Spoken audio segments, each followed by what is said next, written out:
no se confíen. Ok, esta es la segunda clase que me toca darles a ustedes. La primera fue la clase inaugural. Vamos a hablar ahora de la patología de las enfermedades infecciosas parasitarias. Son infinidad de ellas. Sería muy difícil, imposible, mejor dicho, tocarlas todas. Pero vamos a tocar las cosas importantes, los patrones comunes que tienen estas enfermedades. Y al final hablaremos de algunas enfermedades frecuentes que requieren ser recordadas, ya que ustedes tienen la base de parasitología, por ejemplo. Entonces seguro que han visto algunas de las que vamos a estudiar hoy día, ¿ya? Bien, este cuadrito lo encontré de casualidad en internet, me pareció muy interesante, muy didáctico, porque ubica a los agentes patógenos en formas vivientes y no vivientes, por ejemplo, parásitos, que son probablemente los patógenos más grandes, están ahí, y la tenia puede medir varios metros, ¿no?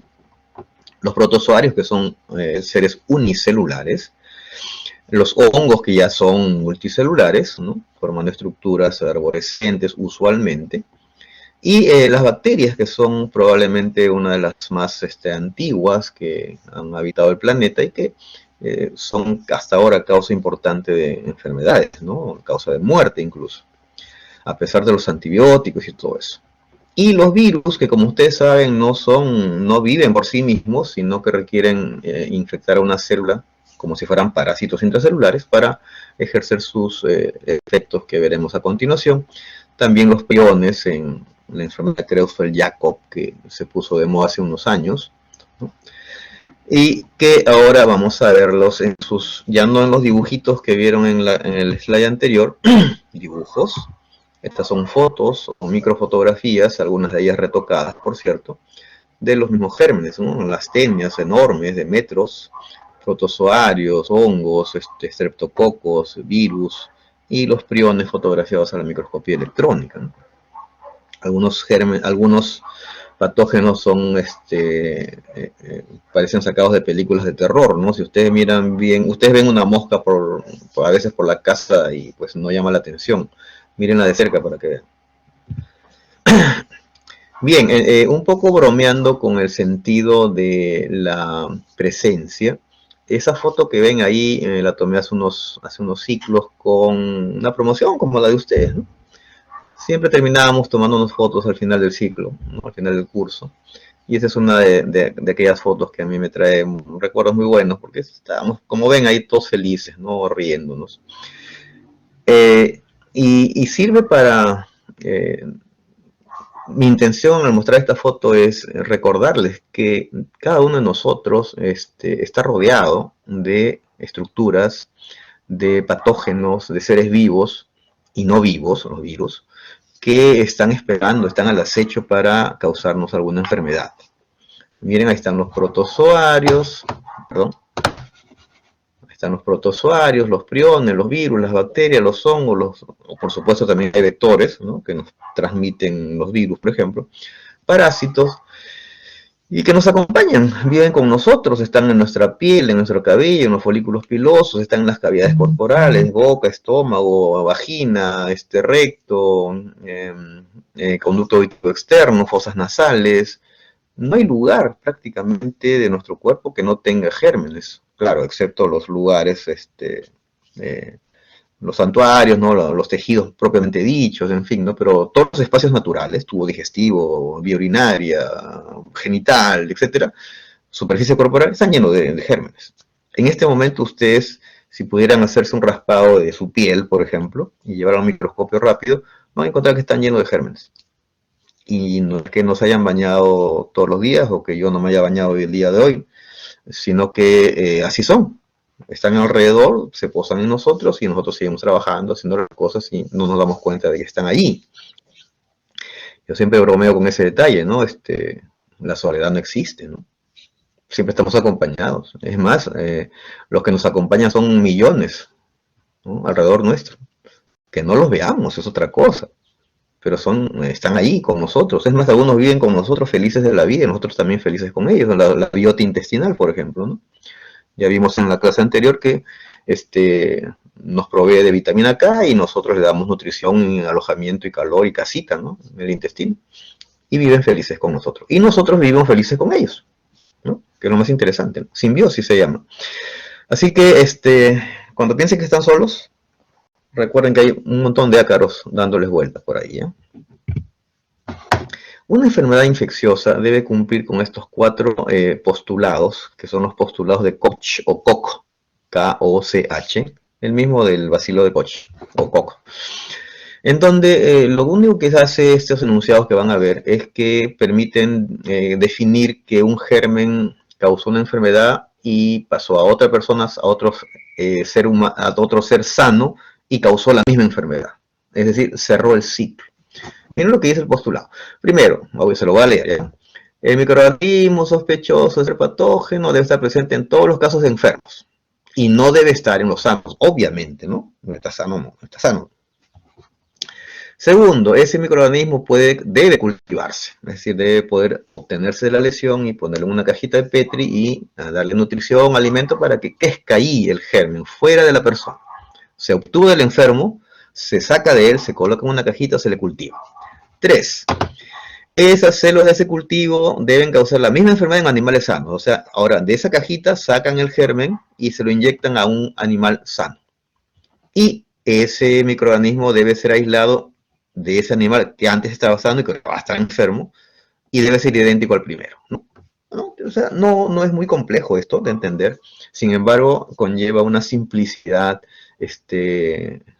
muy científica, ¿no? Es decir, si yo confirmo que ese germen que estaba en el paciente A, ahora está en el paciente B, que previamente estuvo sano, y el germen es el mismo y la enfermedad es la misma y con los mismos síntomas, ok, es una enfermedad infecciosa.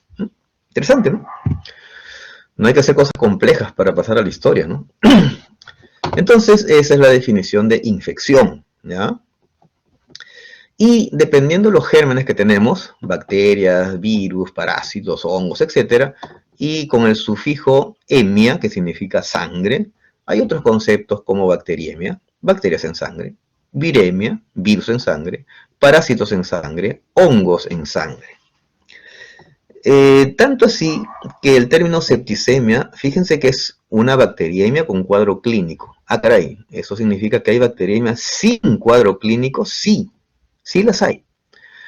¿Quién de ustedes alguna vez no se ha cortado el dedo con algo? En la casa con el cuchillo, afeitándose los varones, haciendo anatomía en el laboratorio. ¿Quién no se ha cortado el dedo? El dedo, por ejemplo. Por poner un ejemplo simple. Bueno, pues se cortaron y están ahí jugando un fulbito, están haciendo cosas contaminadas y las bacterias ingresan inmediatamente por la herida, ¿no? Usualmente nadie se corta con algo estéril, ¿no? Se corta con el cuchillo que está por ahí hace rato en la mesa, y en los gérmenes, se paró la mosca, qué sé yo. Y esas bacterias pasan a la sangre, en una cantidad de pronto no tan abundante, pero están circulando con nuestros glóbulos rojos un tiempo hasta que los glóbulos blancos se lo destruyen y se acabó. Y nunca nos dieron fiebre, ni escalofríos, ni nada. No dieron signos ni síntomas. Por lo tanto, ustedes y yo, siempre que tengamos un sistema inmunológico competente, vamos a haber tenido siempre bacteriemias, pero sin cuadro clínico. Y eso no es ningún problema, como pueden ver. Cuando tengo cuadro clínico, fiebre, escalofrío, malestar general, sudoración, qué sé yo, eso es una septicemia. Y eso es grave, ¿eh? Uno se puede morir. Miren el esquema, un esquema, por supuesto. La sangre está llena de bacterias, ¿no? Terrible, ¿no? Si son de alta patogenicidad, ni hablar, uno se muere. Así que ese es otro concepto que deben saber. Es muy simple, es una bacteriemia con cuadro clínico. Una prima infección y una reinfección, ustedes conocen esos términos, porque han hecho seminario de tuberculosis. Además, el concepto es muy simple. Prima infección es la primera infección, el primer contacto que se tiene con un germen. Y reinfección son todos los siguientes, ¿no? Típico en tuberculosis, ¿no? Estos dos conceptos finales probablemente no los hayan escuchado, pero también son bastante simples. Superinfección y coinfección se refieren a dos gérmenes, a dos patógenos, en los cuales se necesitan entre sí para causar enfermedad. En el caso de superinfección, que significa sobreinfección, super es sobre, se requiere que un germen A haya ingresado primero para que luego pueda ingresar un germen B, es decir, un germen distinto. digamos que el germen A le facilita el terreno al germen B, lo ayuda a ingresar. Eso es superinfección. Uno entra primero, el otro entra después. Coinfección es que los dos deben entrar juntos y entre ellos potenciarse para hacer más fácil su ingreso. Entonces, como ven, superinfección y coinfección son conceptos realmente simples. ¿Qué más? Una vez que los gérmenes entran, mejor dicho, antes de entrar, deben de ser capaces de destruir las barreras naturales que todos tenemos para el ingreso a los gérmenes, que pueden ser barreras físicas, barreras inmunológicas, físicas, nuestra piel, por ejemplo. Nuestra piel es hermética, es curioso, ¿no? Son células con queratina en la superficie, pero es una barrera hermética. Cuando uno entra a una piscina no se comienza a hinchar, a llenar de agua, ¿no? No, el agua no pasa, te humedece la piel, la queratina, lo que sea, pero no ingresa más allá. Así que es una barrera fabulosa, que a veces nosotros la destruimos, como veremos más adelante.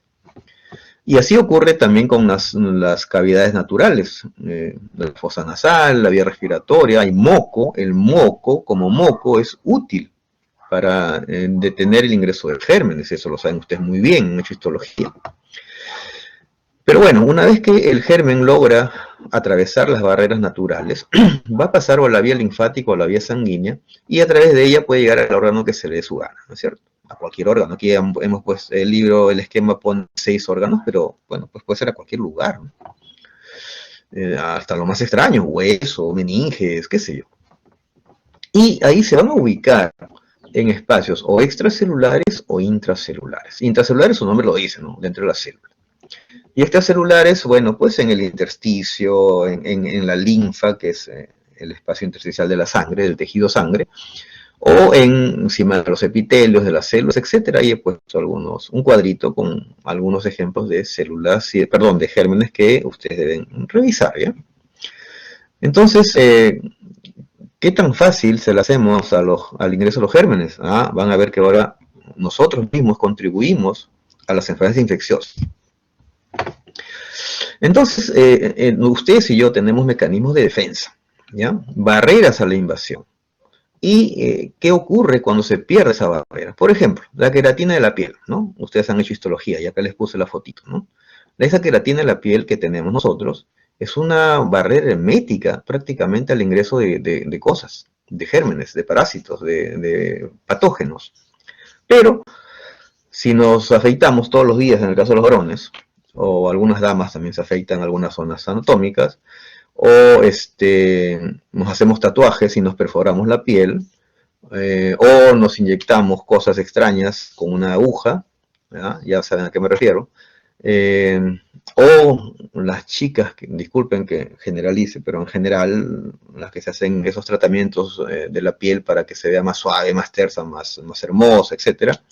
Los hombres raramente nos hacemos eso, yo no me hago eso nunca, ni pienso hacérmelo, pero que yo sepa es más en el sexo femenino. Bueno, ¿quién se lo haga por último? Esos peeling, esos procesos que quitan la capa de queratina, justamente la que nos protege, permite el ingreso de gérmenes. Acá ejemplos pone heridas, mordeduras de insectos, sí, claro, viene una araña y nos muerde, ok, viene un zancudo y nos pica, ok, rompió la integridad de la queratina y nos pasa un germen, etc., ¿no? En fin, pero también hay un mecanismo de una barrera inmunológica. La inmunoglobulina A, por ejemplo, le gusta estar en la superficie de algunas vías, por ejemplo, la vía respiratoria que estamos mostrando acá, y allí se coloca en la superficie, pegada en la célula y pegada al moco que recubre la zona, y eso está esperando que ingrese algún germen para ligarse a él y bloquearlo. Interesante, ¿no? Pues hay que tener un ingreso de proteínas adecuado para tener inmunoglobulinas, ¿no? Lo cual se pierde, por ejemplo, en algunas deficiencias de IgA, ¿no? Que son muy serias.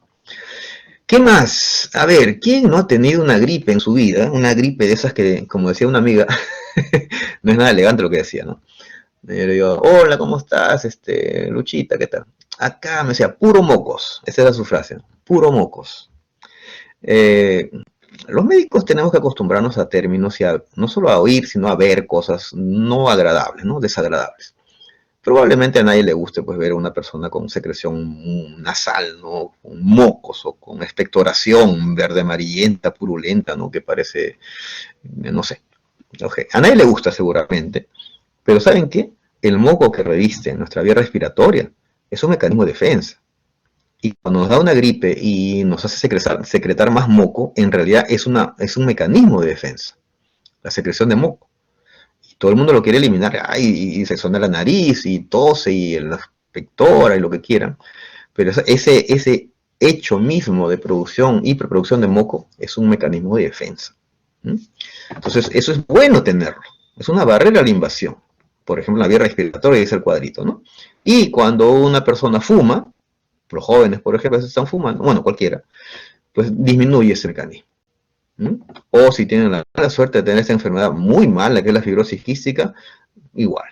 No hay secreciones, no hay renovación de secreciones, no se evita el ingreso de gérmenes. Incluso hay un síndrome bien raro que se llama de los cilios inmóviles. Recuerden que los cilios de la vía respiratoria se mueven, van como barriendo hacia afuera. Imaginen que esos cilios no se mueven, están de adorno, no sirven, ¿no?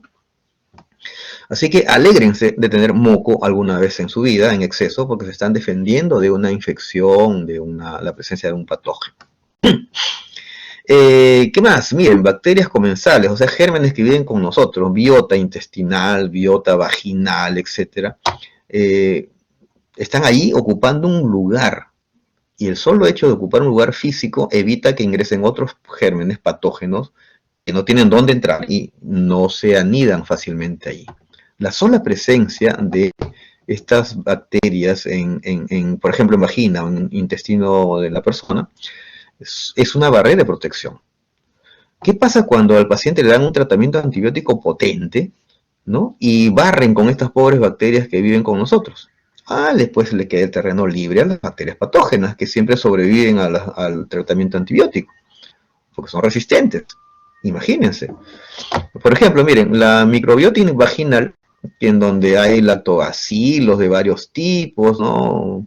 Varios microbios o otro tipo de lactobacilos, evita que ingresen otros gérmenes, producen algunas sustancias antimicrobianas, miren, tipo antibióticos, estimulan al sistema inmunológico, protegen a la mucosa, favorecen la secreción de moco, le dan un pH que evita la proliferación de otros gérmenes.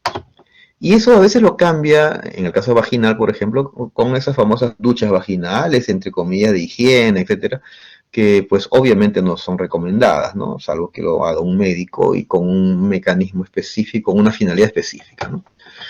Ya, así que, por cierto, la higiene también ayuda, ¿no? Pero la higiene corporal superficial, ¿no? Las cavidades tienen que ser, en general, cuidadas, ¿no? Bien, entonces fíjense algunos mecanismos de defensa que a veces nosotros mismos alteramos, ¿no? Algunas cosas básicas sobre inflamación es que en general la inflamación es una respuesta protectora.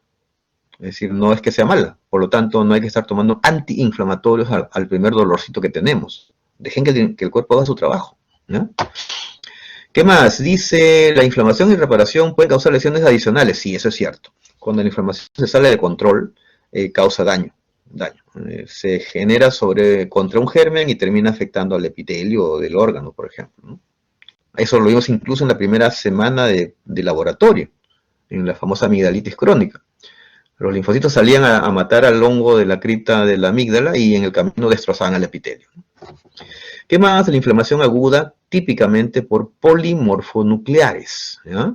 Y la crónica, típicamente por linfocitos, ¿no? Fíjense, la crónica, en realidad, yo no hubiera puesto días, hubiera puesto semanas a años, ¿no? De 14 días para adelante es crónica, antes aguda. Y los signos clásicos de inflamación, los signos de Celso, calor, dolor, rubor, tumor y pérdida de la función, los de Celso son los 4 primeros, pérdida de la función fue añadido después. Son los signos clásicos de inflamación. Calor, se pone más caliente la zona por mayor circulación. Dolor, por liberación de citoquinas usualmente. Tumor, porque hay edema, no porque sea neoplasia, hay edema, hay hinchazón. ¿Qué más? Me salté una. Rubor, porque se pone rojo, porque hay más circulación. Y la pérdida de la función, porque a quién le gusta mover el pie si te está doliendo, ¿no? Si duele el pie, por ejemplo, y uno camina, te duele, vas cojeando, ¿no? Pierde la función. ¿Qué más? La inflamación básicamente es un proceso vascular, como veremos más adelante, estos puntos los veremos más adelante, y siempre hay mediadores químicos, ya, obviamente. Hay células que salen, ya hemos visto, polimorfonucleares, linfocitos, etcétera. Hay un proceso de fagocitosis, en fin, todo un proceso que veremos paso a paso. Otras cosas importantísimas son factores que modifican esa inflamación. Bien, depende del agente causal. Es decir, no es lo mismo que te ingrese un, no sé, un estreptococo neumonía a que ingrese una listeria monocitógenes, ¿no? O sea, cada gérmenes que son más patógenos que otros. Así que hay inflamaciones e inflamaciones dependiendo de qué agente lo cause. Pero eso es de la gente. Pero el huésped, la persona a la que se va a enfermar, tiene un montón de características que son importantes. La edad no es lo mismo que seas un anciano o que seas un joven. ¿Estás bien nutrido o estás malnutrido? ¿Tienes alguna enfermedad hematológica? O sea, ¿tienes linfocitos adecuados o no los tienes? ¿Tienes buenas defensas o no las tienes? ¿Tienes otras enfermedades? Diabetes, hipertensión, qué sé yo, obesidad. ¿Cómo está tu riego sanguíneo? ¿Has comido mucha pizza? ¿Has comido mucha grasa, mucho chicharrón, mucho chocolate? Ok, ahora tienes arteriosclerosis, mala irrigación. Te va a ir mal en las infecciones. ¿Mm?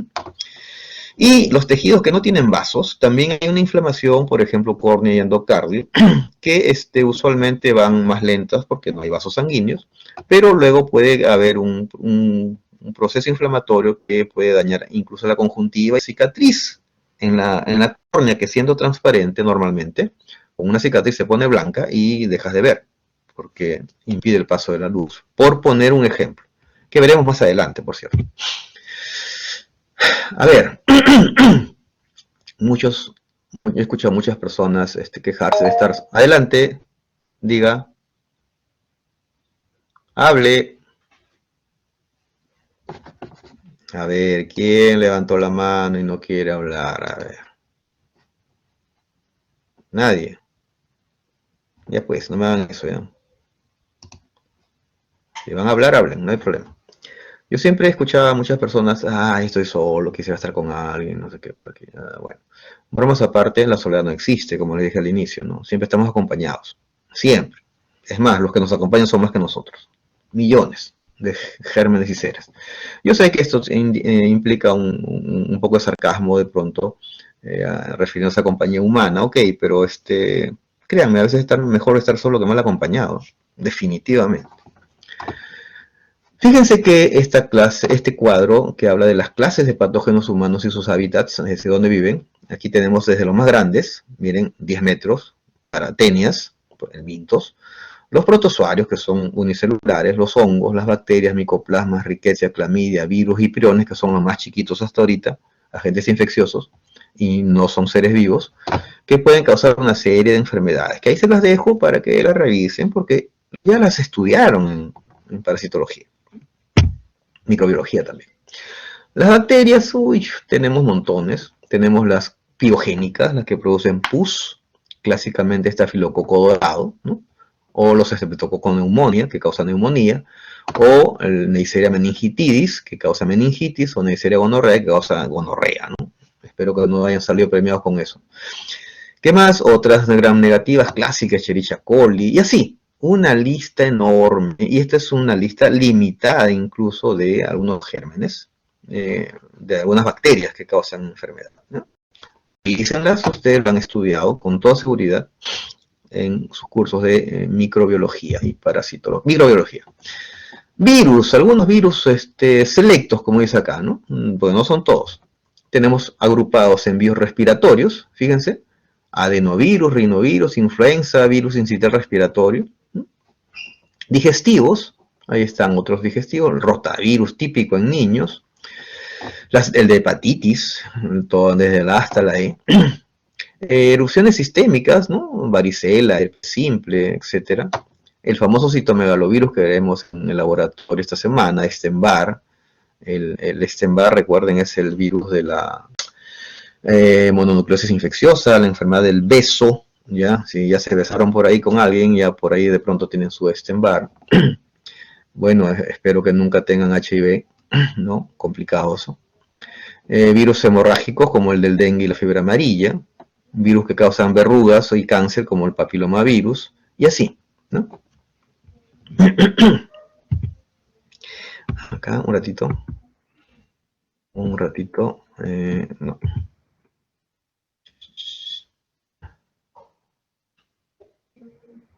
A ver, ¿dónde estás? Ok, seguimos. Bien, ahora sí entramos a esta parte importante de tipos de daño o tipos de patrones de inflamación, que es el eje de esta clase. La inflamación más frecuente que todos tenemos, ustedes y yo, es la supurativa o exudativa. Es una inflamación aguda, ya saben que es aguda por polimorfonucleares, por ejemplo, y va a tener edema, líquido de edema, fibrina, polimorfos nucleares, gérmenes y pus.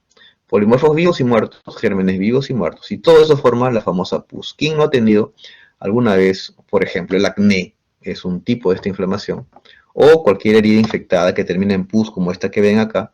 Eso es una inflamación supurativa o exudativa. Y es un fenómeno vascular, ¿ya?, que veremos a continuación. Es decir, recuerden que los glóbulos blancos normalmente van por el centro del vaso y los rojos van por la periferia del vaso para poder nutrir, dar oxígeno.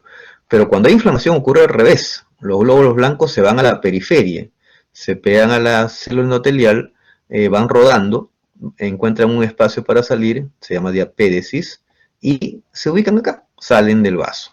¿Qué más? Antes de eso ya salió líquido de edema, o sea, del plasma cerebral líquido, y se colocó acá.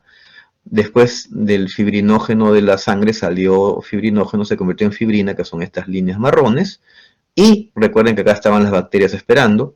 Hay una guerrita aquí entre los polimorfos y las bacterias. Mueren polimorfos, mueren bacterias, ahí quedan vivos algunos polimorfos y otras bacterias también. Todo eso se llama pus. Todo ese zafarrancho que se armó es pus. Ejemplos. Probablemente las enfermedades más comunes que van a ver y se van a enfrentar a ellas son ejemplos de inflamación exudativa o supurativa. Tenemos por estafilococo, el forúnculo, la lista está aquí. Por estreptococo, ahí está. El neumococo, que es un tipo de estreptococo, neumonía. La Neisseria, ya, aquí se me fue esto no era paréntesis, era 2 puntos nada más. Meningitis y la gonorrea, gonorrea. Ya le dije que era un fenómeno vascular. Entonces ocurre esto. Los polimorfos nucleares que iban por el centro se van a la periferia, como van a ver a continuación. Se van a la periferia, van rodando, se adhieren y luego atraviesan la barrera endotelial y se van a destruir a las bacterias que pueden. Se fagocitan algunas, destruyen otras, se sueltan factores quimiotácticos, llaman otras células y la inflamación se puede perpetuar hasta que se acabe con el agente nocivo, con la noxa. Fíjense, todo un fenómeno que ustedes no ven, pero que los patólogos sí vemos en las láminas y que nos mantiene vivos hasta ahora. Imagínense si no tuviéramos este sistema de defensa. Antes de que salga el polimorfo ya salió líquido de edema y ya salió fibrinógeno que se convierte en fibrina. Entonces aquí abajo van a ver, repito, se detuvo, ¿no? Va a haber líquido de edema, fibrina, polimorfos vivos, polimorfos muertos, bacterias vivas, bacterias muertas. Todo eso forma pus. Ejemplo rápido de forúnculo, una lesión típica, afecta a los folículos pilosos. O sea, un forúnculo es una inflamación exudativa de un folículo piloso. Zonas comunes en cualquier lugar, pero esas son las más frecuentes: cara, axila, ingle, pierna, pliegue submamario. Y como hay pus, esto termina formando un absceso, más pus, y suele buscarse una vía de drenaje. La pus busca por dónde escapar, ¿no? Y cuando no la encuentra, el médico tiene que hacer un corte para drenar un absceso, porque si tienes un paciente tiene una colección de pus, un absceso, y le das un antibiótico, no le ayuda en nada si no botas la pus antes. Así que primero hay que cortar, botar la pus y ya dar el antibiótico, por ejemplo. Ejemplos clásicos en la piel, en la axila, que es muy común que sea rasurada en algunas personas, pues también suele haber furúnculos. Típica lesión rojiza eritematosa con un punto central blanco amarillento, como el que vimos acá, ¿no? Comenzando nomás, ¿no? Ese. Está saliendo, la pus está saliendo todavía, ¿no? Parece, la pus parece leche condensada, ¿no? Esa que le echan a sus fresas, igualitas. Esa para que coman menos azúcar, ¿ya? Otro ejemplo de inflamación exudativa o supurativa es la endocarditis bacteriana, por ejemplo, en donde las bacterias colonizan las válvulas del corazón, imagínense qué maldad, se multiplican por millones allí y causan este daño, proliferan. Estas son bacterias, por ejemplo. Estos azulitos son bacterias y todo lo que está alrededor es pus. Es decir, ¿qué cosa era pus? Líquido de edema, fibrina, polimorfos vivos, polimorfos muertos, bacterias vivas, bacterias muertas. Todo eso es pus. Y estas válvulas forman estas proyecciones irregulares que se llaman vegetaciones, que están llenas de esto, que son esto. Esto es esto de acá. Y la sangre cuando circula por el corazón se lleva millones de bacterias a la circulación. Entonces les tira bacterias a todo el cuerpo. Eso se llama septicemia, ¿no es cierto? Y eso es grave. Otra enfermedad común por inflamación exudativa o supurativa es la neumonía. Todos los años mueren miles de peruanos por neumonía. Y es una enfermedad bacteriana, es decir, tratable con antibióticos. En países desarrollados ya no hay neumonías, o las hay muy pocas. Acá en Perú se mueren un montón de gente con neumonía. La neumonía es una inflamación supurativa del pulmón. La bronconeumonía del pulmón con los bronquios. ¿Ya? Y causa una consolidación. El pulmón se pone sólido como si fuera un hígado. Tanto así que las fases de la neumonía tienen nombres. Miren, la primera es la congestión. La segunda es la hepatización roja. La tercera es la hepatización gris. Y la cuarta es la resolución. La mayoría de personas se mueren en la fase 2 o en la fase 3. Muy pocas llegan a curar a la resolución.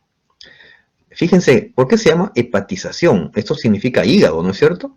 Porque el pulmón, de ser una esponja llena de aire, se convierte en un órgano sólido, como si fuera un hígado. Macroscópicamente uno corta el pulmón y parece un hígado, por eso se llama hepatización. Y obviamente no se puede respirar. Si está afectado gran parte del pulmón, el paciente no puede respirar y se muere por eso.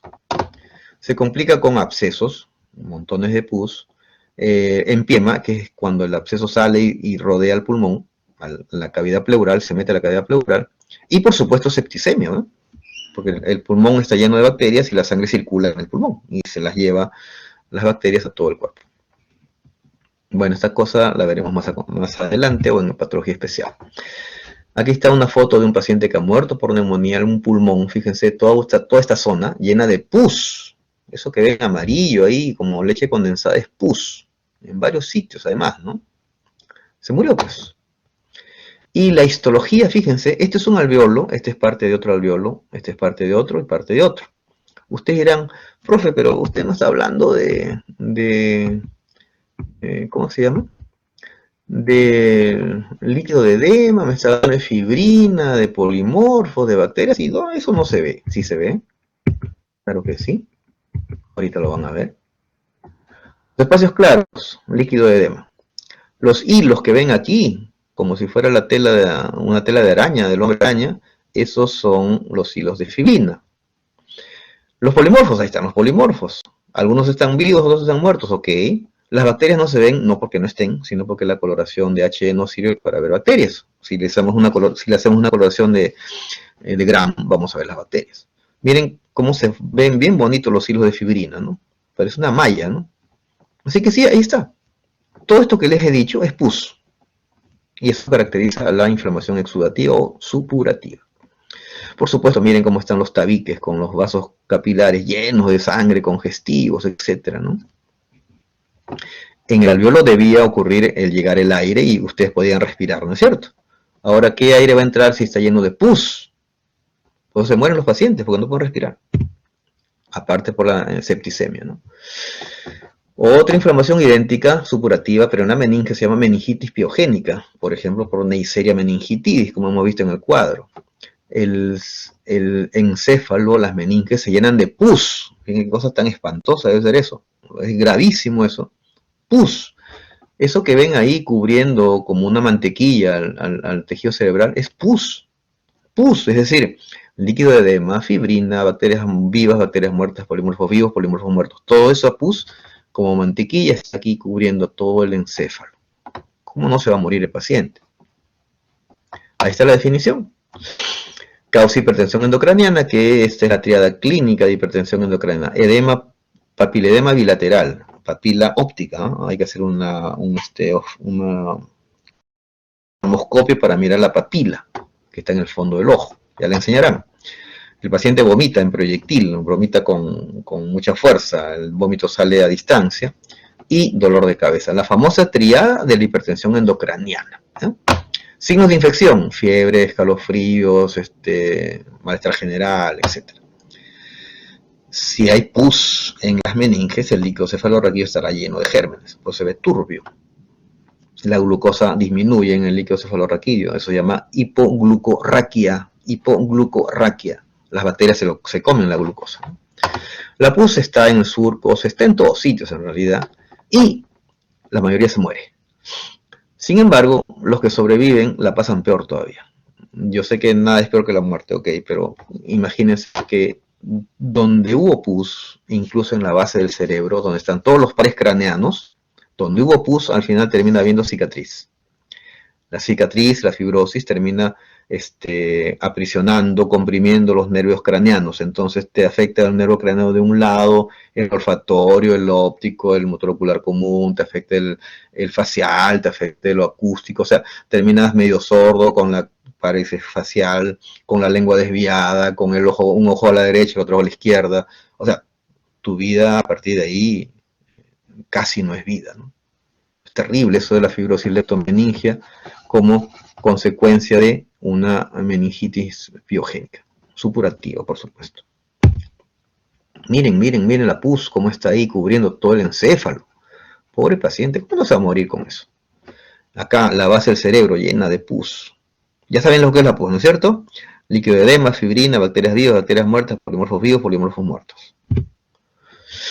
Y fíjense, ahí terminamos el primer patrón de inflamación, el más frecuente, el más común, el que más van a ver. Ya, me queda 1 hora para terminar esto. Seguimos. Un segundo patrón es la inflamación granulomatosa, que ustedes ya conocen, porque han hecho seminario de tuberculosis y también han visto láminas de tuberculosis, han visto por lo menos 2, y han visto una lámina de blastomicosis sudamericana, ¿no? En donde les explicábamos que estos granulomas no son lesiones así nodulares con una serie de capas que se ven mucho en tuberculosis, pero se ven también en otras enfermedades, por si acaso. Este es el esquema del libro. Esto del centro se dice que es la necrosis caseosa. Lo de que está alrededor, la capa de células epitelioides. Estas de acá son las células gigantes multinucleadas. Esta de acá es la corona de linfocitos, la azul. Y afuera a veces hay una quinta capa, que es la capa fibrosa. Esto en esquema, esto en lámina. Necrosis caseosa, capa de células epitelioides, células gigantes multinucleadas, corona de linfocitos afuera, y en este caso no se ve todavía la capa de fibrosis. Entonces, ustedes han hecho seminario de tuberculosis y han hablado de granuloma hasta el cansancio. ¿Qué les puedo enseñar que no sepan? Nada, eso lo saben. Pero fíjense que los granulomas, para empezar, los granulomas son una inflamación crónica. No lo he puesto ahí, porque no todo hay que ponerlo. Así como la inflamación supurativa o exudativa era una inflamación aguda, la granulomatosa es una inflamación crónica. ¿Ya? Sépanlo bien. Y se ven un montón de enfermedades. Aquí he puesto solamente 4. Este es el de la tuberculosis, este es el granuloma de la lepra, por ejemplo. La lepra es una enfermedad causada también por una micobacteria, Mycobacterium leprae, pero que no causa granulomas como igualitos que los de la tuberculosis. Son parecidos, pero no iguales. La sífilis también causa sus granulomas, y la sífilis es por treponema pallidum, ¿no es cierto? Una enfermedad de transmisión sexual. Y las micosis en general, todas prácticamente causan granulomas, hay montones de hongos. Esta la hemos visto en laboratorio, el famoso hongo en timón de barco, imagen en timón de barco de la blastomicosis sudamericana. El germen se llama Paracoccidioides brasiliensis, si se acuerdan. Aquí está la célula gigante, aquí están los histocitos, acá está la corona de linfocitos, y el hongo que se lo han comido está en medio, ¿no? Y así, para otros hongos, será otra imagen del germen, pero el granuloma sigue siendo básicamente lo mismo. Es más, hay infecciones, hay lesiones como la sarcoidosis, si quieren googleenlo cuando puedan, sarcoidosis, que no son ni siquiera infecciosas, es más, no se sabe qué son, y tienen granulomas. ¿Mm? Así que, cuando un patólogo les diga que hay granulomas, piensen en tuberculosis, pero piensen que hay otras enfermedades que también los causan a los granulomas. Ejemplo clásico, tuberculosis, repito, ¿qué les puedo enseñar que no sepan? La etiología, ya saben que es el Mycobacterium tuberculosis, ahí está, que es un bacilo ácido alcohol resistente, que se colora con Sil-Nielsen, etcétera, etcétera. Todo esto lo saben. El patrón de infección, la lesión típica es un granuloma, que es, ahí están las partes, miren, que les acabo de decir, y se los he dicho desde el primer laboratorio. ¿Cómo se diagnostica? ¿Mm? Diagnósticos diferenciales, miren, las que causan granulomas, lepras, justo lo que acabamos de ver, ¿no? Lepra, sífilis, enfermedad de Crohn también tiene granulomas, Wegener, aunque son lesiones autoinmunes, o un cuerpo extraño causa granulomas. ¿Hay micobacterias atípicas? Las hay. ¿Cómo evoluciona? Bueno, al pulmón lo va destruyendo, cavidades, cavernas, etc. La tuberculosis diseminada miliar, que puede ir a cualquier órgano, y el famoso complejo de Gone, por ejemplo, que ustedes saben que es un foco subpleural de daño tuberculoso en el pulmón y un ganglio linfático satélite, ¿no? En resumen, ustedes han hecho este tema, ¿ya? No, aquí está, en esta figura está como una especie de resumido todo, ¿no? Esto está en su libro que les pasé, en el libro de mapas mentales de Pardo, ¿no? De ahí lo he sacado. Ya saben la etiología. La patogenia es una reacción de hipersensibilidad tipo 4, es decir, mediada por linfocitos T, o retardada, o tardía, ¿ok? No hay nada que añadir ahí. Y los granulomas ya los conocen. El famoso granuloma tuberculoso con su necrosis gaseosa, su capa de células epitelioides, su célula gigante multinucleada y afuera, en forma difusa y no completa, la famosa corona de linfocitos. Suele afectar primero a los vértices, luego a las bases. Aquí hay una caverna, este es un esquema, una lesión pequeñita inicial, cavernita chiquita, varias cavernas que se drenan o se comunican con el bronquio o la tráquea, sangran y por eso el paciente bota sangre por la boca, hemoptisis, ¿no? La coloración de Sil-Nielsen para ver los BKs que se ven como palitos de fósforo de color rojo, por decirlo de alguna forma, ¿no? Todo esto lo han visto en su seminario. Y después de estar en los vértices, afecta las bases de los pulmones y luego se distribuye a cualquier órgano, hígado, riñón, qué sé yo. Miliar se llama, ¿no? Hasta ahorita hemos terminado con dos inflamaciones, la aguda, la supurativa exudativa, y la crónica, la granulomatosa. Vamos a hacer una tercera, ¿ya? Se llama inflamación necrotizante. Ah, qué interesante. Ojo, también es aguda, ¿ya? Aguda. Causa, como su nombre lo dice, necrosis de tejidos. Y fíjense que hay poca inflamación, pocas células inflamatorias, pero hay. Muy común en estos gérmenes.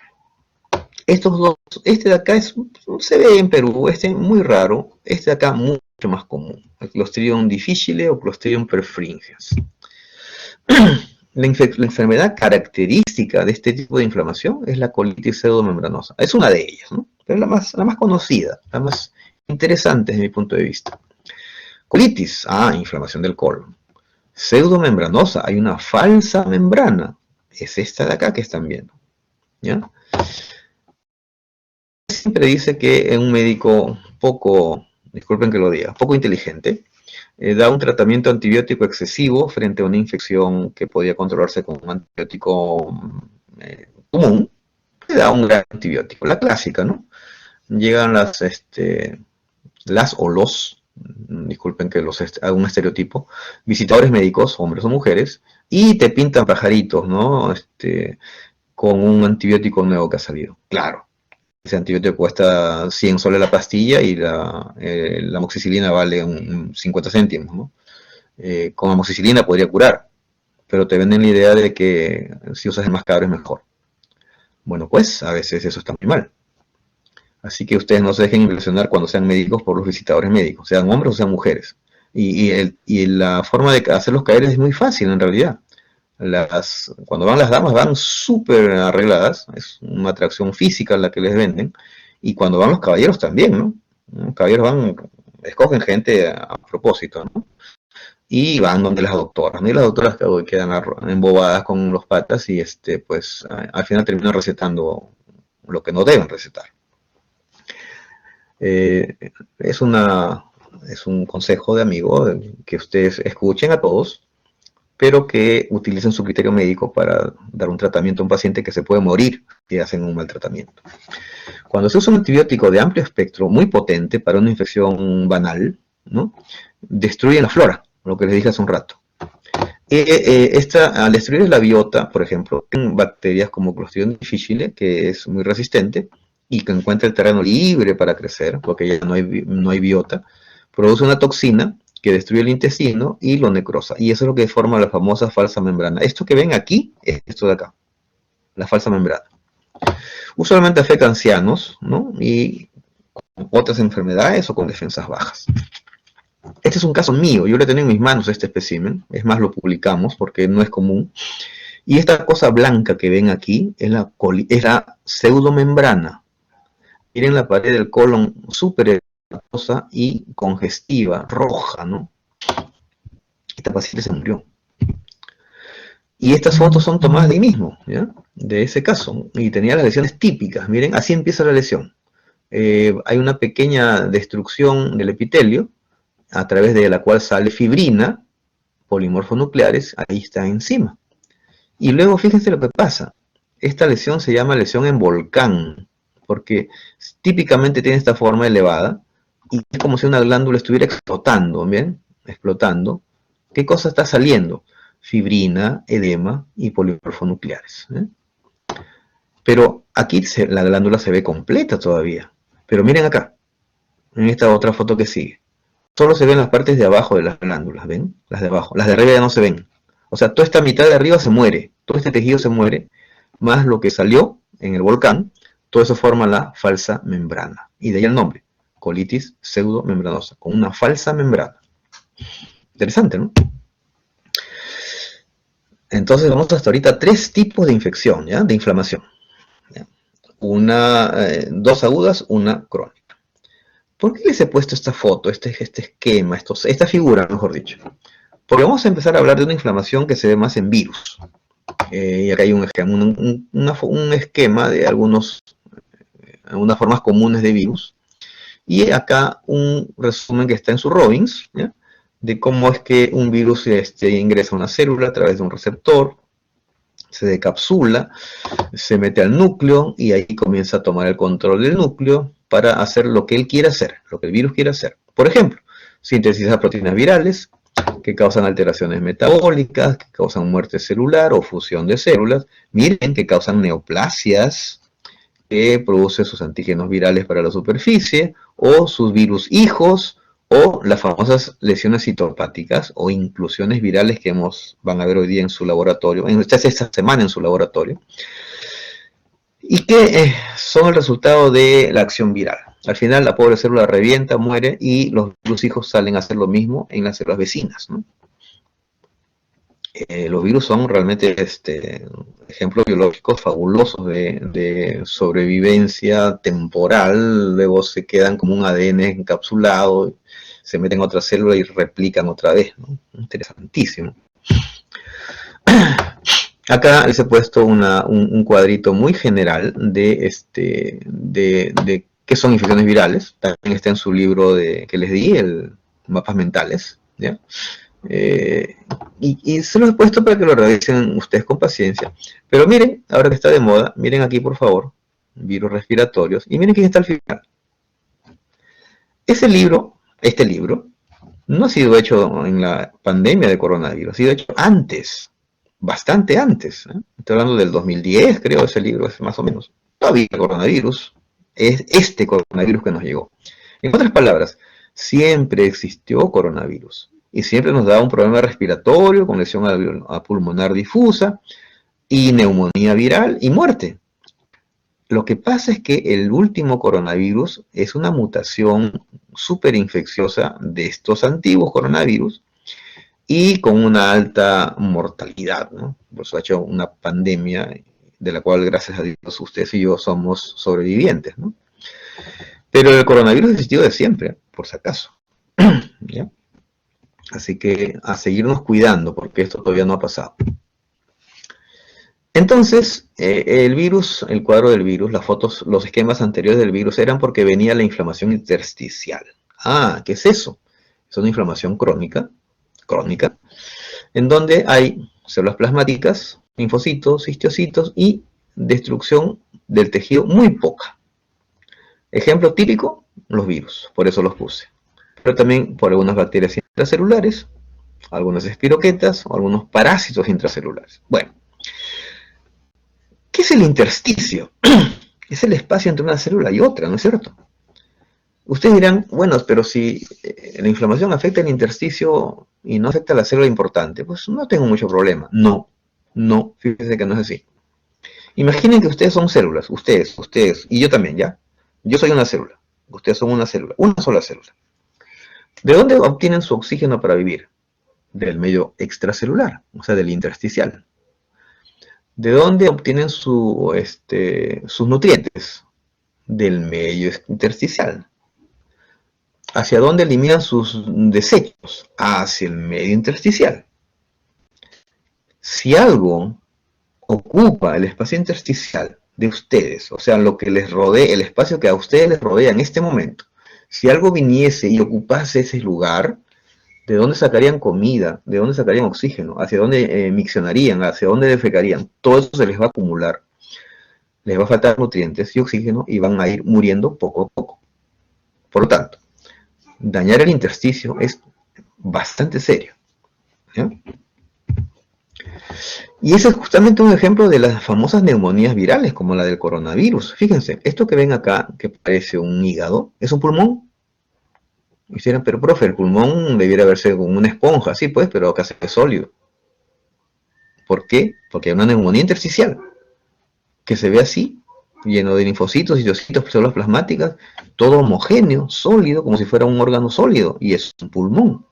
El paciente no puede respirar y se muere. Típico ejemplo de neumonía por coronavirus, por ejemplo. Esta de aquí, esta foto, no es neumonía por coronavirus, es por sarampión. Sarampión ya casi no existe, por las vacunas, gracias a Dios. Pero la neumonía viral del coronavirus es idéntica. Seguimos con estas lesiones. Fíjense que, hay una cosa interesantísima que la dejé pasar. Miren, un virus entra, y puede causar un cáncer. Ah, caracho, esto hace décadas no existía. Es decir, los virus eran enfermedades infecciosas y las neoplasias eran enfermedades neoplásicas, eran diferentes en esa época. Ahora ya sabemos que el papilomavirus puede causar cáncer de cuello uterino, ¿no? Y ya lo sabemos. Que el Epstein-Barr, el virus de Epstein-Barr, puede causar linfomas o leucemias. Fíjense cómo cambian los conceptos, ¿no? Cuando uno va aprendiendo un poco más. Por eso acá ya empezamos a decir que los virus tienen una inflamación citopática y citoproliferativa. Citopática, vamos a ver qué cosa es eso. Son los cambios morfológicos que el virus causa a una célula una vez que entra en ella y ejerce sus funciones. El cuadro es una lista de algunos virus comunes, ¿ya? Pero vamos a centrarnos en la lesión citopática. Repito, pático viene de patos y patos es enfermedad. Lesión citopática, lesión que enferma la célula. Fíjense, aquí hay un cuadrito de 6 virus con lo que se llama cuerpo de inclusión, o simplemente inclusión, o simplemente lesión citopática. ¿Ya? Dice, el citomegalovirus causa una inclusión intranuclear rodeada por un halo. Una inclusión esta, dentro del núcleo, rodeada por un halo claro. Y la célula se agranda, por eso se llama citomegalovirus. Virus que agranda, megalo es grande. Virus que agranda células.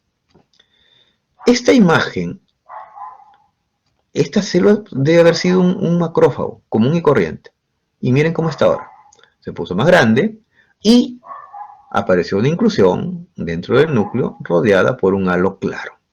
Esta imagen que parece un ojo de búho, y la célula grande, esta es la lesión citopática típica del citomegalovirus. Cuando el patólogo o ustedes ven esta lámina, ustedes pueden asegurar que el virus es el citomegalovirus.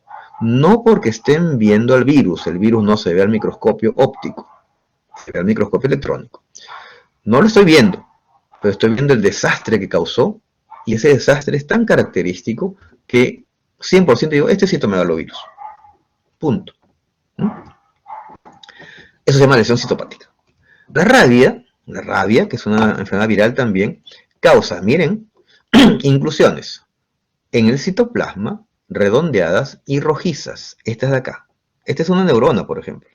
Este es el núcleo, su nucleolo. Y estas cosas que ven acá son las inclusiones citoplasmáticas, redondeadas y rojizas. Estas. Esos son los famosos cuerpos de Negri, así se llaman. Cuerpo de Negri, un apellido. Característicos de la rabia. Eso es una lesión citopática. El cambio que causa el virus de la rabia en la neurona. Un cambio observable al microscopio.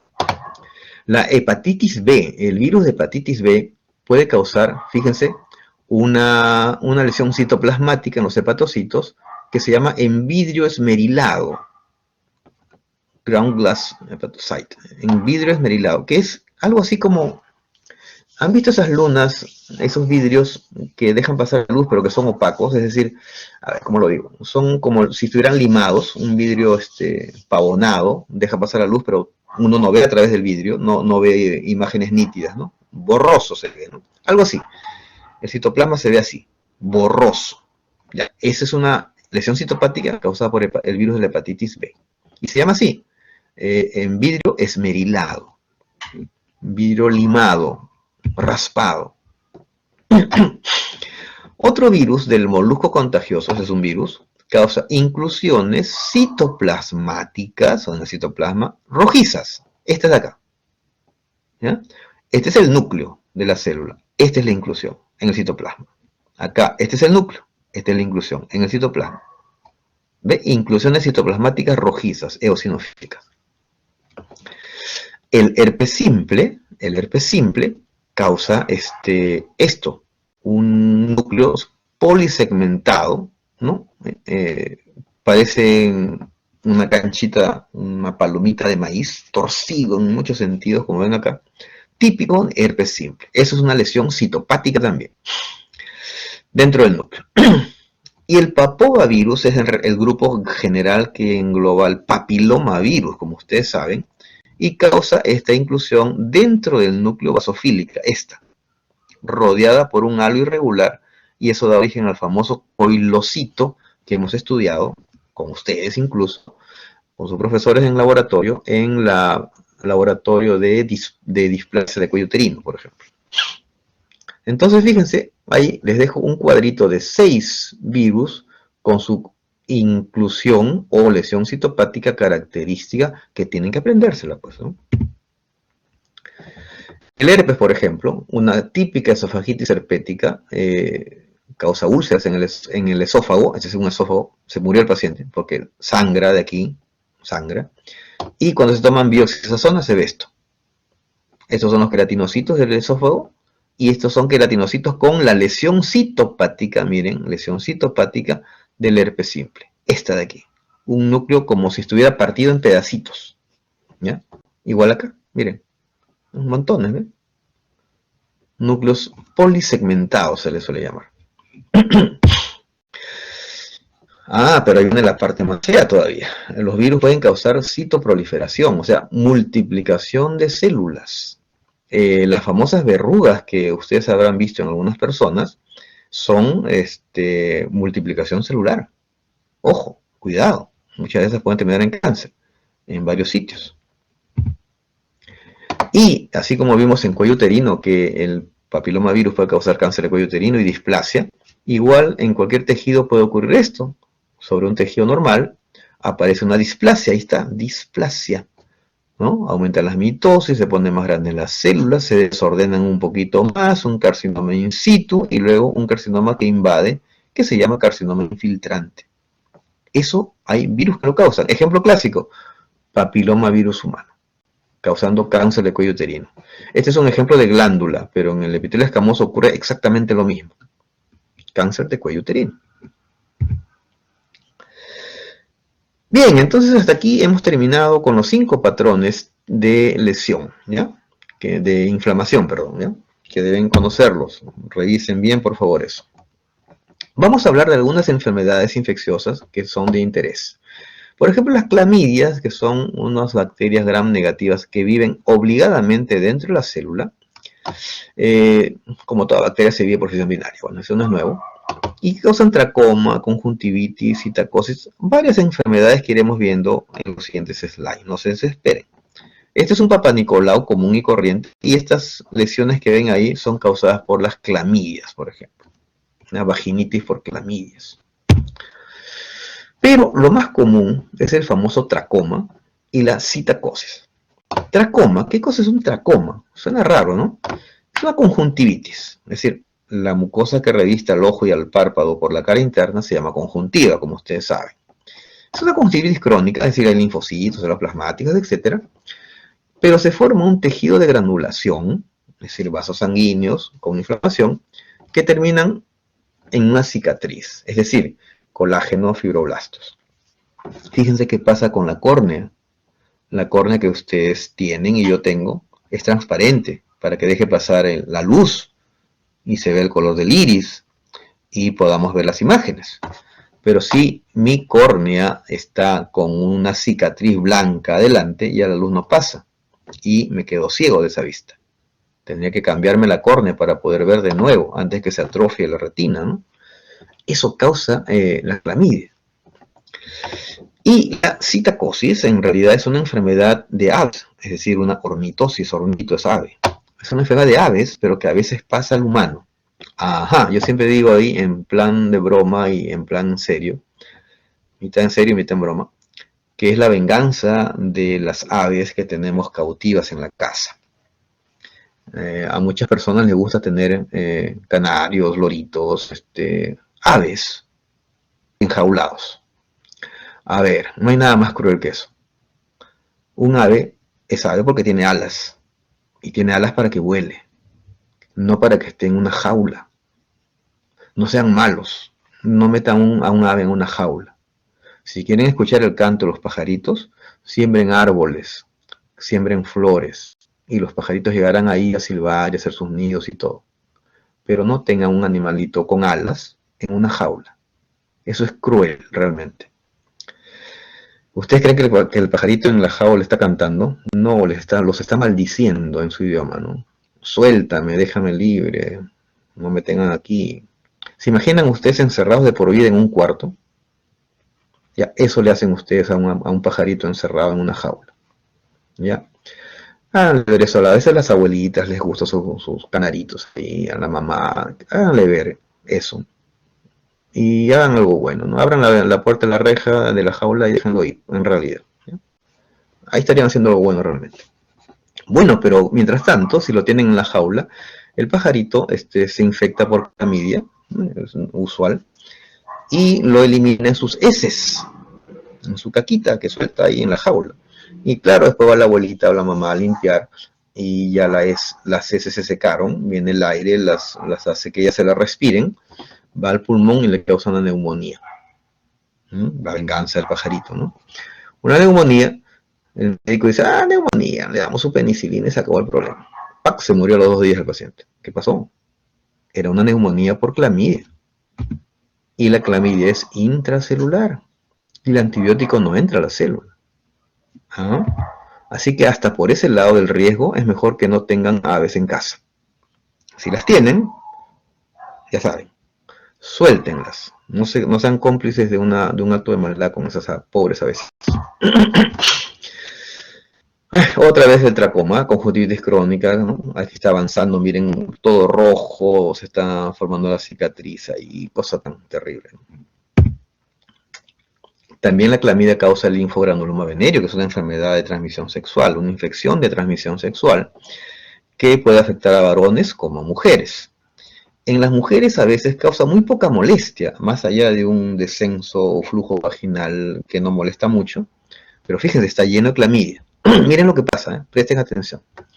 Una dama con infección por clamidia genital y que quede embarazada, cuando dé a luz al niño por ese canal del parto lleno de clamidias, va a entrar la clamidia no solo a todo su cuerpito por fuera, sino también a sus ojitos. Y cuando un niño nace, pues lo bañan, lo lavan y todo lo que quieran, pero es bien difícil sacarle pues las clamidias del ojo, ¿no? Una cosa es sacar el unto sebáceo del cuerpo y qué sé yo, pero aquí le abren el ojo y le tiran agua adentro al niño para sacarle las supuestas clamidias, ¿no? Entonces, ¿qué ocurre con esos pobres niñitos? Pasa esto, jóvenes. Le causan un tracoma neonatal. El niño nace con sus dos ojitos infectados, nadie se da cuenta, a los 2, 3 meses ya está ciego. ¿Qué culpa tenía el niño de las aventuras de adultos, de personas que no se cuidaron, porque obviamente es una infección de transmisión sexual? Por favor, hay que recapacitar sobre eso.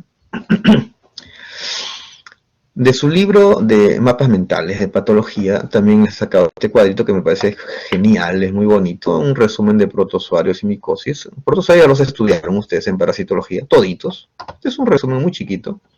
Y las micosis, en general, algunas muy comunes, como la candida, por ejemplo, ¿no? Den una leidita como quien se lee en una hoja de una revista, ¿eh? Porque vamos a pasar a hablar de algunas cosas de estas, ¿no? Por ejemplo, parásitos comunes como la tricomona vaginalis. Les cuento que existen varios tipos de tricomona.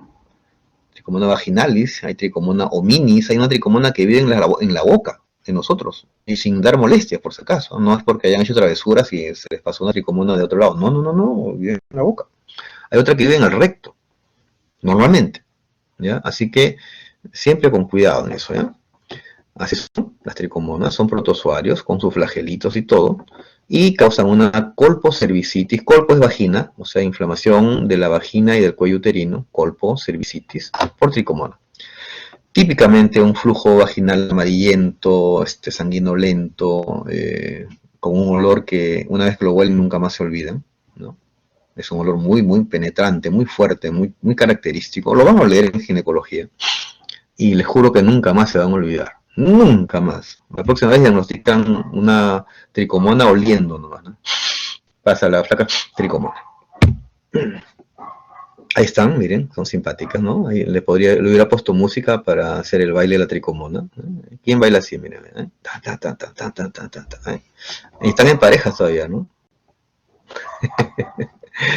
La transmisión de la tricomona es sexual, ¿ya? Así que esos cuentos de que mamá me infecté porque usé la piscina de mi amiga, mamá me infecté porque usé la toalla de mi amiga, mamá lo que pasa es que me senté en la casa y estaba contaminada, no, no, no, no, no, no.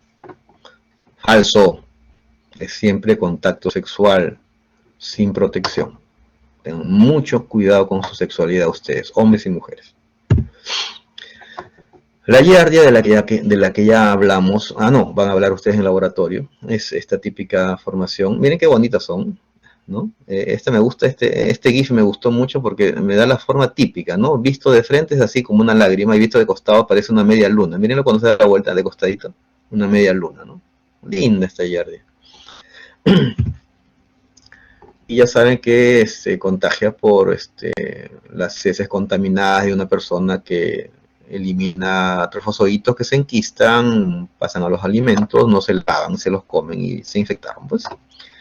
En el intestino lo que hacen es colocarse encima del duodeno, del yeyuno también, y aprovechan los nutrientes y al paciente no se puede nutrir porque casi todo se lo comen las giardias y el paciente se desnutre, ¿no?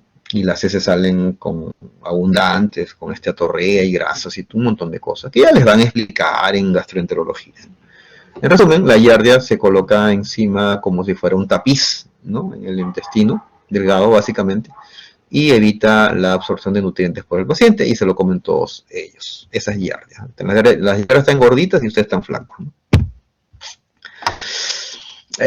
Ascaris lumbricoides, la famosa tenia, ¿no? Perdón, el famoso gusano, ¿no? No es tenia, gusano del perro, lombriz, ¿no? Le llaman, ¿no? Ahí está, mira, está haciendo sus fisios, ¿no? Está haciendo sus aeróbicos, su cardio está haciendo, este gusanito. Y miren cómo a veces puede haber cientos de Ascaris que pueden llegar a obstruir un intestino. Este es un intestino lleno de Ascaris, ¿no? Parecen los fideitos de sus tallarines, ¿no? Sorry. Que ahora es 6:20. Ok. Ahí está. ¿Se acuerdan de Ascaris lumbricoides? El famoso ciclo de luz o de los, como decían algunos, ¿no? Que pasa por el, ¿no? Pasa por las heces contaminadas, contaminan usualmente lugares húmedos o con agua, charcos, qué sé yo.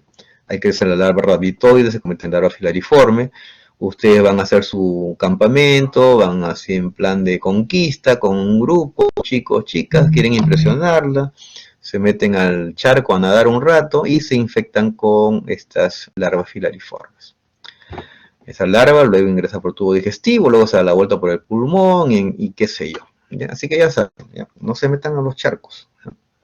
En general esos ojos de agua cerrados, con poca circulación, son peligrosísimos. Son grandes medios de cultivo de gérmenes, parásitos y 50.000 cosas malas. Así que si quieren impresionar a una chica, estudien bastante, tengan su título, hagan su maestría, ¿ya? Hagan cosas buenas. Eso de nadar, eso hacen los monces nomás. A ver, por acá. Hongos, el más común, Candida albicans. Les cuento, jóvenes, que la Cándida, ahorita ustedes la tienen, están abrazados de su Cándida. Está en su piel, está en su ropa, está en el asiento donde están sentados, está en la mesa donde están ustedes estudiando, etcétera, etcétera. Por ahí está la Cándida. Así que salúdenla de mi parte. Y no porque sean sucios ni nada. Bueno, por eso hay que limpiar siempre bien las cosas. Donde trabajan, su ropa, bañarse todos los días, 2 veces por lo menos, o más si se puede. Porque si no la Cándida crece rapidísimo. ¿Por qué no nos da enfermedad? Porque tenemos sistema inmunológico adecuado. Que si no, olvídense. Es muy común cuando cae la inmunidad que se afecte el esófago, ¿no? Este es un esófago, una vista endoscópica de una esofagitis candidiásica. Miren cómo parece de algodón llenando al esófago. El paciente se murió, ahí están las placas de cándida, algodonosas como dice el libro. Y la biopsia, pues, nos dará una lesión inflamatoria y con una coloración especial. Hay esas cosas larguitas que ven ahí como unos hilos rojos. Esa es la cándida. Crece libremente en medio de las células del epitelio escamoso, ¿no? Qué terrible, ¿no? Algo que nunca ocurre cuando hay inmunidad normal, ahora crece libremente en nuestras células, alrededor de nuestras células. Feo. Y ya terminando, hay montones de hongos, aparte de cándida, pero este hongo que es del cual les quiero hablar, para terminar, es el Aspergillus fumigatus. Estoy seguro que lo han estudiado. Es uno de los hongos más particulares que existen y le puede causar una neumonía. Esta foto que ven es una foto digital, le han puesto colorcito, obviamente no es así en la colores, ¿no? Pero igual, acá es una vista más bien con un objetivo muy, muy potente para tratar de verlos. Son así, ¿no? Son muy simpáticos, ¿no? Muy bonitos, ¿no? Los hongos. Pero son malitos. ¿Por qué? Esto que ven acá es un pulmón. Esto que ven acá es una lesión que parece un cáncer. Es una tremenda lesión que parece un tumor. Se llama aspergiloma.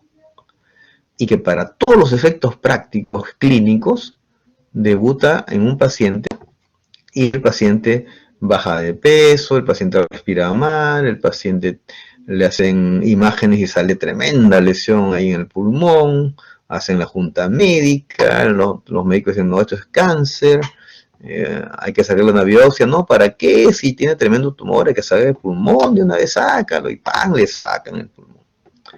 Llega a patología, el patólogo dice, este no es cáncer, tiene los bordes muy nítidos, tiene una superficie muy, muy homogénea, no es duro, es blando, esto no es cáncer. Incluye tejidos, y se encuentra con el famoso Aspergillus fumigatus. Conversatorio clínico patológico, el patólogo dice, bueno, esto era una enfermedad infecciosa que se trataba con antimicóticos y le sacaron el pulmón al pobre paciente. Moraleja, no lo hagan la próxima vez. Saquen su biopsia primero, confirmen que es un cáncer y recién operan. ¿No es cierto? Eso es lo lógico en medicina. Recuerden, en medicina la frase clásica es primum non nocere. primero no dañar. El paciente ya viene enfermo, ya viene con algo malo, y el médico no puede complicar eso. Lo primero es no causar daño, ¿ya? Y se puede curar en buena hora.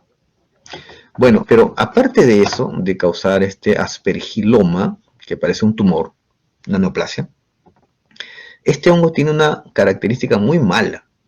Esto que ven aquí medio amarillo, y este espacio también acá, son vasos sanguíneos, ¿ya? Pero estos hilos negros que ven son el hongo. Esto es una coloración de plata que colorea los hongos de color negro. Fíjense que son como hilos, pero el detalle está en que están dentro del vaso.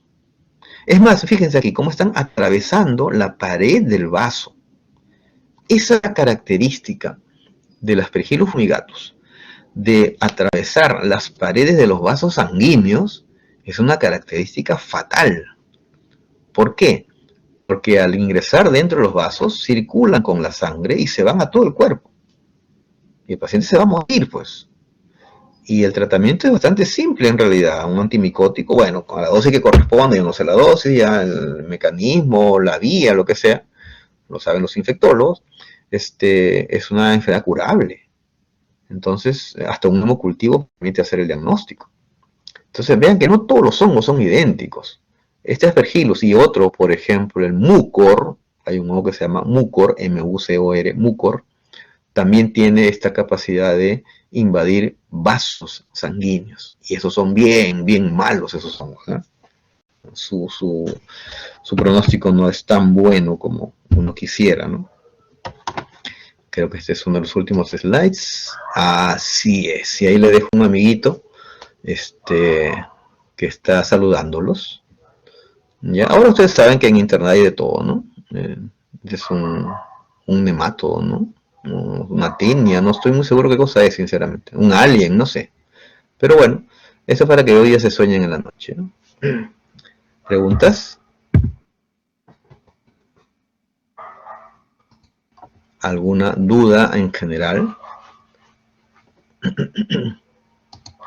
¿Me alcanzará tiempo para llamar lista?